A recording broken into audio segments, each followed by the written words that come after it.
अस्सलामुअलैकुम नाज़रीन, अमीरी सीरिया मेरान टीवी न्यूज़ अयामहा सायरा ज़मीर। सबका पेरी एक नज़र खास खबरुन ते।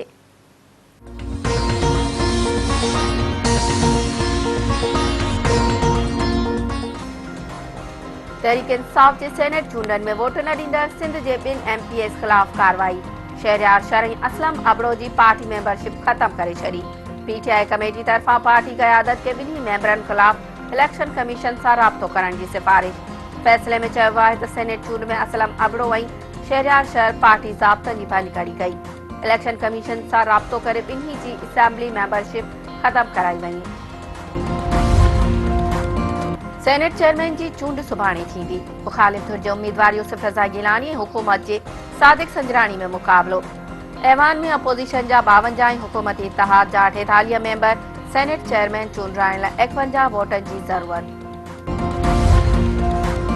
वज़ीर आज़म इमरान खान PTI इत्तेहादी सेनेटर्स के अज वज़ीर आज़म हाउस सॾाए वरितो। वज़ीर आज़म डिप्टी चेयरमैन नामज़द करण ते सेनेटर्स के एतमाद में वठंदो। डिप्टी चेयरमैन खैबर पख्तूनख्वा मां नामज़द करण जो इम्कान। तलहार में अध शहर की जमीन जूं जाली दाखिलाऊं रखण 75 एकड़ जमीन की नई दाखिला रखण खिलाफ हाल वापारी एसोसिएशन की सर ते शटर बंद हड़ताल। शहरियन तरफा रेवेन्यू अमले खिलाफ एहतजाजी मुज़ाहिरो करे धरणो हयो वेंदो।